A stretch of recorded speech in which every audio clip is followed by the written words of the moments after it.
College dorm rooms are supposed to be small, cramped, and noisy. But mine was too quiet. It felt wrong from the moment I moved in, like someone was already living there, someone who never left. When I got to Braemore University, I was assigned to dorm 420 in an old building called Ashford Hall. Most of the dorms on campus were renovated, but not Ashford. Ashford was different. It still had creaky wooden floors, dim yellow lights, and a weird, musty smell that never went away. I didn't mind at first. I thought I'd have the room to myself. My roommate Tom wasn't arriving for another week.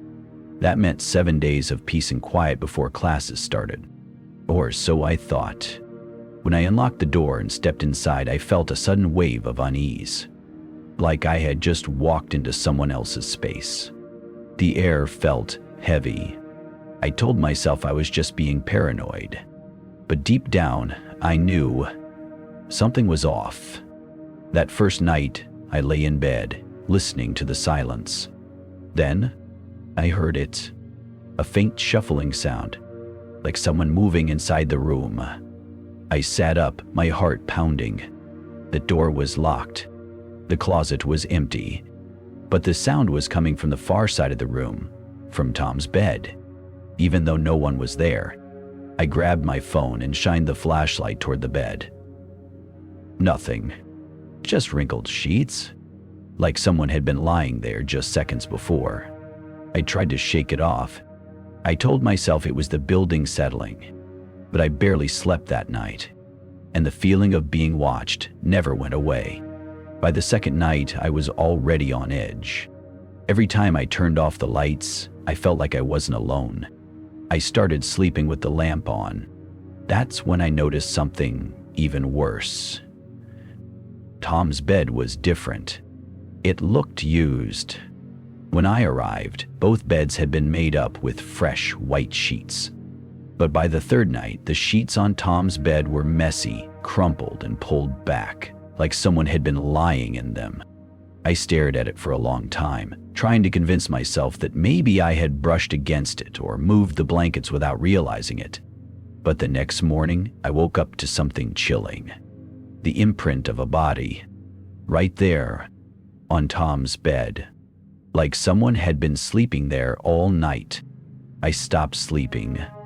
I told myself I was being paranoid, but deep down I knew something was wrong with my room. On the fourth night, I was brushing my teeth when I saw it in the bathroom mirror. A figure, standing behind me, not moving. I spun around. Nothing, just my empty dorm room. The air felt thick, heavy, charged with something I couldn't explain. That whisper, right next to my ear. But the voice wasn't mine, and I wasn't alone. The next day, I finally asked about room 422. I went to the dorm's RA, resident assistant, a guy named Elliot. At first, he brushed me off. Then I said, "Something is wrong with my room." His face changed. He hesitated, then sighed. "I probably shouldn't be telling you this." I leaned in. "There was a student, years ago. He lived in room 420. "What happened?" I asked. Elliot swallowed hard. "He died there." A cold chill ran through me. Elliot looked around, lowering his voice. "They say he never left." That night, I locked my door. I told myself that ghosts weren't real. I tried to sleep, but at midnight, I woke up because something was knocking on the door. Slow, deliberate. I held my breath. The knocking continued. Then, it stopped. I let out a shaky breath. Then I heard it, scraping from inside the room, like nails dragging across wood. I turned on my lamp, and then, right in front of me, Tom's bed shifted, like someone was getting up. I wanted to leave, but my roommate Tom was arriving the next morning. I told myself I'd last one more night. I shouldn't have. That night I woke up to whispers. They were right next to my ear. I turned my head and froze. There was someone lying next to me, a pale, lifeless face staring at me. His mouth opened, and he whispered my name. I screamed. I scrambled out of bed, knocking over my lamp. The figure was gone. But then, Tom's bed creaked. The blankets pulled back, like someone was getting in. I ran straight out of the dorm. I slept in the lounge downstairs for the rest of the night. The next morning, I told Elliot I was switching dorms.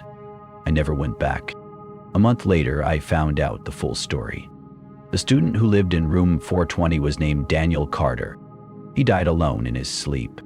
No one knows how. When they found him, it looked like he had been trying to get out of bed, like something had been pulling him down. After that, his bed was never used again. But every year, new students would move in. And every year, they left before the semester ended. Some said they heard whispers. Some said they saw shadows. And some never said anything at all, because they never came back.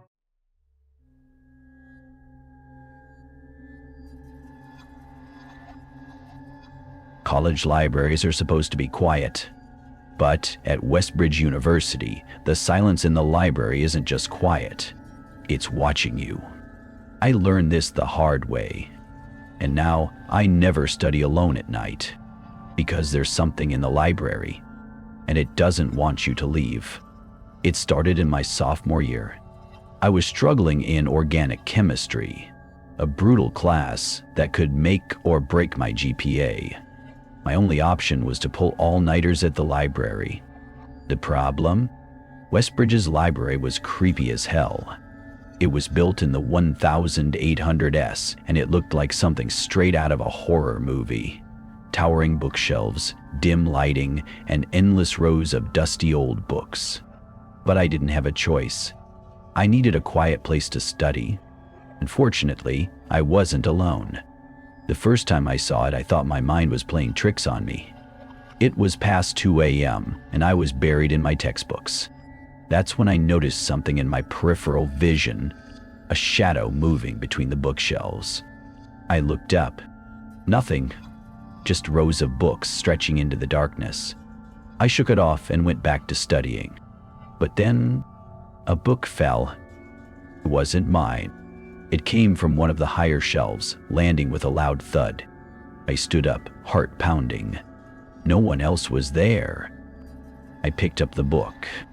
The title, The Forgotten Students of Westbridge. A chill ran down my spine. I put it back and packed my things. That night, I convinced myself it was just a coincidence. But it wasn't, because things were about to get worse. I kept going back to the library. I had to. Each night I stayed later and later, and each night I felt the same thing, like someone was watching me. Then came the whispers. At first they were faint, a soft murmur, like distant voices just out of reach. I thought it was my imagination, or maybe the old building settling. But then one night, I understood the words. A voice, raspy and desperate, whispered, "Help me." I spun around. The library was empty, but the voice had been right next to my ear. I grabbed my things and ran. That was the night I started asking questions, and what I found out was terrifying. The next day I went to the archives. I wanted to know what the hell was going on in that library. That's when I found it. An article from 1978. A student named Ethan Caldwell had gone missing. The last place he was seen, the Westbridge Library. He had been studying alone one night, just like me. According to the article, a janitor found his books and backpack still on the desk. But Ethan, he was never found. His disappearance was never solved. I closed the article, hands shaking. I should have stopped going to the library. I should have listened. But I didn't, and because of that, I almost never came back. 1 week later, I was back at the library. It was raining outside and I needed a place to study. The library was nearly empty, except for an old librarian at the front desk. I took a seat near the back, the farthest table from the entrance. Hours passed. By midnight, I was alone. Or so I thought. That's when I heard the breathing. It was faint, shaky, like someone was right behind me. I turned around. No one was there. Then, the lights flickered, and in that split second of darkness, I saw him. A boy. Pale, gaunt, hollow eyes staring right at me. Before I could react, a hand clamped over my mouth. But there was no one there. I couldn't breathe. Something cold wrapped around my wrist, pulling me away from my chair. The lights flickered again. And then, in the reflection of the library window, I saw them. Dozens of pale hands reaching out from the bookshelves, trying to pull me in. I ripped away and bolted for the exit. The librarian was gone. The doors were locked. I slammed against them, screaming. Behind me, the whispers grew louder. Then, the doors burst open. I fell forward onto the wet pavement, and when I turned back, the library was dark, silent, empty. I never went back. I finished the semester studying in my dorm. A few months later, I met an older professor who had worked at Westbridge for years. I asked him about Ethan Caldwell. His face went pale. After a long silence, he said, "They never found him, but sometimes, late at night, students say they still hear him calling for help." I left the university after that year, but sometimes, when I'm alone in a quiet room, I still hear it. A faint whisper, right next to my ear. Help me. Moving into college was supposed to be an exciting new chapter in my life. New friends, new experiences, a fresh start. Instead, I got something else, something that still haunts me to this day.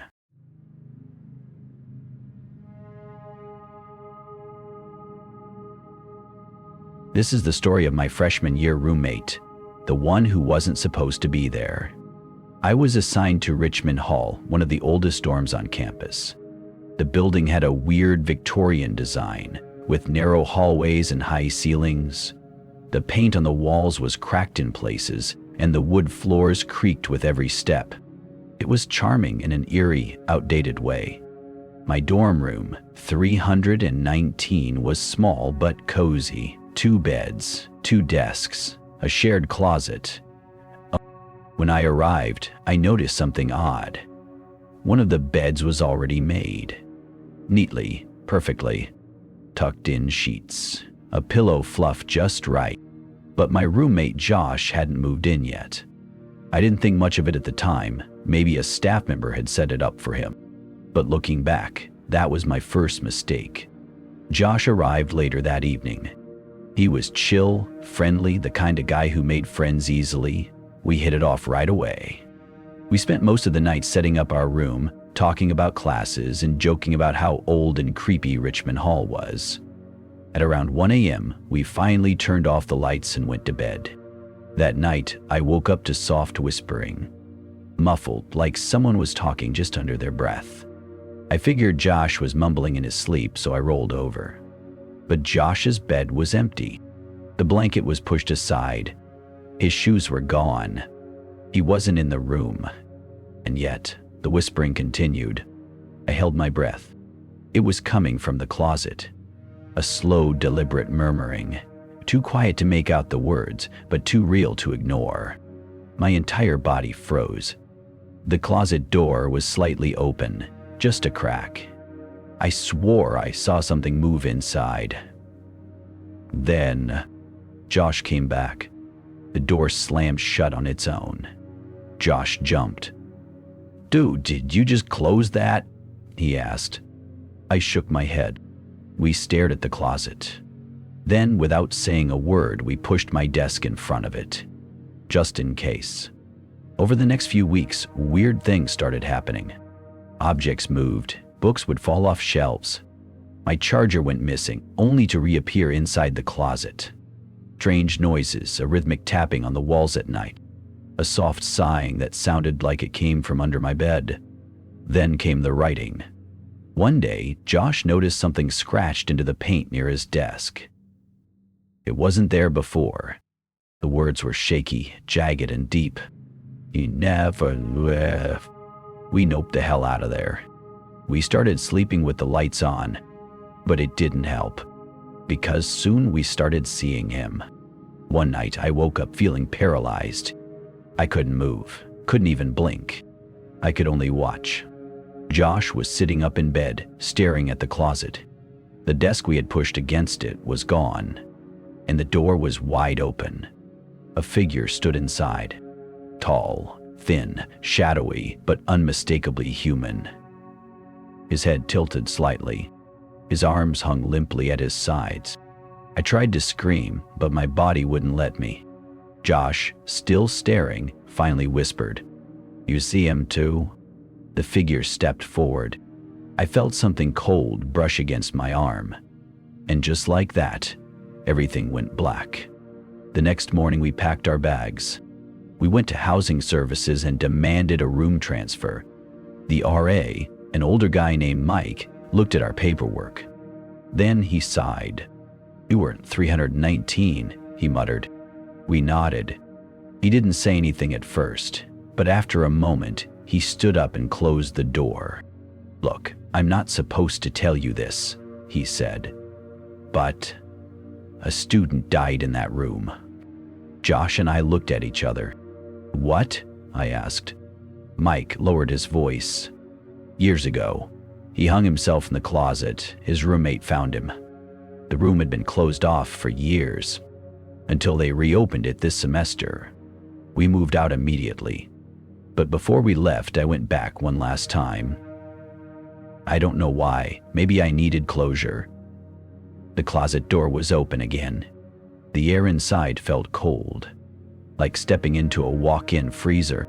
And then I saw it. Something was scratched into the wood. "Don't leave me." The letters were deep, jagged, and desperate. I backed away. I shut the door one last time, and I never looked back. Josh and I got reassigned to a different dorm. For the rest of the year, I refused to walk past room 319. One day, I overheard another student talking about Richmond Hall. I froze when I heard him say, "Dude, there's something seriously wrong with that building." I turned to listen.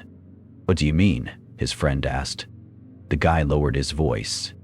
"My buddy is in room 319. He says he keeps hearing breathing in the closet." I left before I could hear any more. I don't need to know.